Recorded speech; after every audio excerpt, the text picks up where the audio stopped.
Terima kasih Anda masih bersama kami di News Sore. Pemirsa, saya kembali ke Pak Dedi. Pak Dedi, selain BBP sudah ada 2 tersangka lagi yang sudah sempat dimintai keterangan oleh kepolisian. Apakah ada hubungannya antara BBP dengan 2 tersangka lainnya? Tiga tersangka, Mbak. Iya, 3 tersangka yang kita tangkap di Bogor, di Brebes maupun di Balikpapan. Ya, dari 3 tersangka tersebut, sementara belum ada keterkaitan dengan BBP. Ya, karena 3 tersangka tersebut perannya sebagai penerus. Dia menerima konten tanpa dicek, kemudian konten tersebut langsung disebarkan melalui media sosial dengan menggunakan akun Facebooknya. Konten yang disebarkan dari 3 orang tersangka lainnya itu apakah langsung dari BBP atau memang forwardan yang lain, Pak? Forwardan yang dia dapat dari media sosial.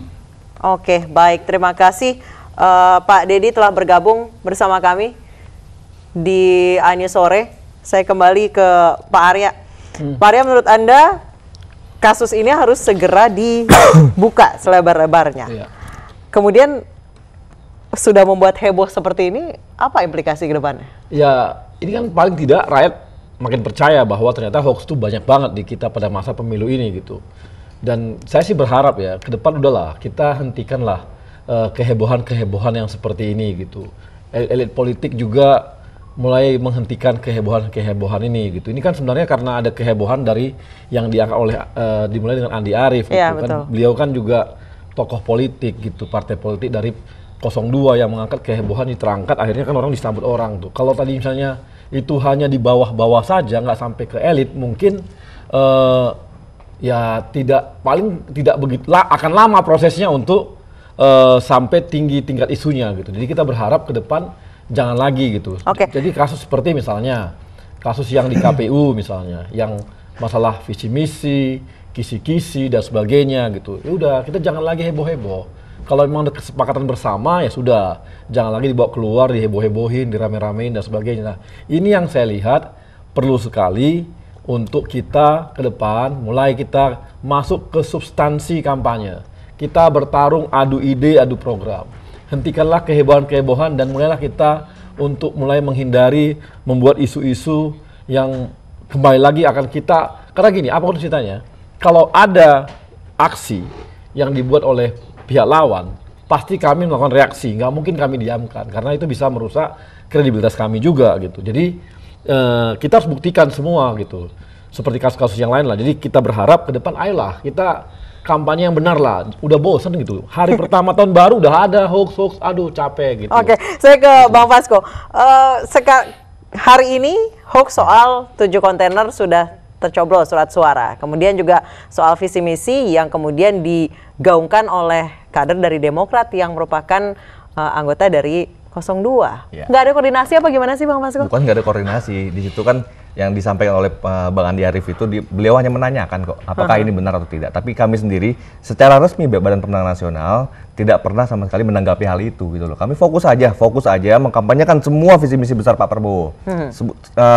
Jadi kami pun berharap di sini semoga pihak kepolisian bisa membuka seluas-luasnya, terang benderang siapa sih pencipta hoax ini yang sesungguhnya gitu loh. Jadi jangan seakan-akan ini diframingkan kembali seakan-akan dari pihak kami yang menciptakan itu. Padahal sesungguhnya memang kita sama sekali tidak mempunyai apalagi infrastruktur yang sedemikian rupa membazerkan itu. Kita nggak pernah melakukan hal tersebut gitu loh. Pak Prabowo pun berulang-ulang kali jangan sampai kita menciptakan hoax. Betul-betul menjadi garis besar Pak Prabowo. Yang kita sampaikan adalah semua garis-garis besar visi misi untuk Indonesia mencapai adil dan makmur ke depan.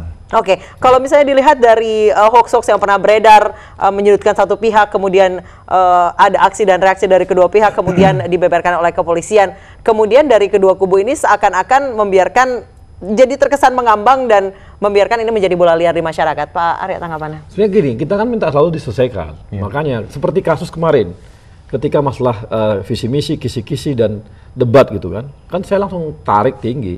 Ayo buka lebar-lebar, kan akhirnya terbuka. Karena kita nggak mau ini terlalu lama berputar-putar gitu loh. Ya udah, sekarang kan udahlah, kita maju terus soal tadi kan dikatakan bahwa ini Andi Arief kan bukan masuk BPN. Tapi kan dia berada di partai yang koalisi, sama seperti keluhan dari kawan-kawan mengenai PSI gitu kan, atau tokoh-tokohnya yang kan beliau kan tidak masuk TKN juga di TKN-nya gitu. Tapi kan sebagai partai koalisi yang masuk ke kita kan kami juga yang dikatakan seperti itu. Jadi kita semua saling bertanggung jawab lah terhadap koalisi kita juga, bertanggung jawab dengan semua tokoh-tokoh partainya gitu. Sehingga kita ke depan nih udah kita sama-sama semua kita harapkan semua jaga nih. Kami TKN juga menjaga dan meminta elit-elit partai kami untuk mulai membangun suasana lebih kondusif untuk pemilu. Jangan lagi kita tidak lepas tangan atau enggak. Kita mulai bangun nih supaya dan mulai kita hilangkan yang namanya yang nggak penting gitu, hal-hal teknis yang nggak penting, yang sebenarnya sudah disepakati. Kalau tidak disepakati sih nggak masalah. Hal yang sudah penting sudah disepakati sudah.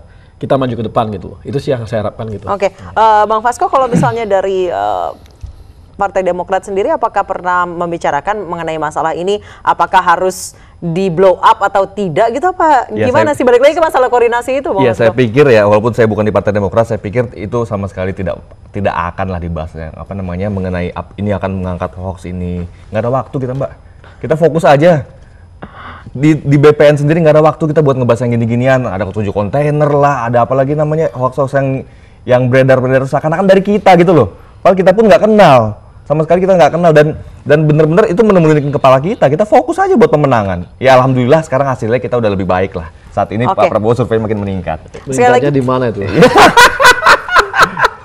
Ya, kan terlihat sendiri Pak Jokowi berfoto dengan orang yang bertangan 2 di situ, Pak. Nah, itu kan bisa diatur lah. Lagian kalau orang sama tangan 2 sama Pak Jokowi, orang tenang aja. Sama kalau sama Pak Prabowo orang takut-takut kali. Oke, berarti Bang Fasko, saya ingin meyakinkan sekali lagi tidak pernah mengetahui ada Kornas Prabowo yang dibentuk 22 Mei 2018 yang diketuai oleh BBP ini? Nggak ada. Tidak pernah? Tidak pernah. BBP pun tidak ada yang kenal sama sekali, bahkan dari BPN yang lain pun tidak ada yang kenal? Kalau misalnya beliau di tim kami, saya pasti kenal secara pribadi. Oke, baik. Terima kasih Bang Fasko, terima kasih Pak Arya telah bergabung bersama kami di iNews Sore, dan pemirsa kami akan kembali dengan informasi terkait jenazah Andriana Yubelia Noven, siswi SMK Baranang Siang, korban penusukan di Bogor, disemayamkan di Rumah Duka Santo Borromeus, Bandung, Jawa Barat.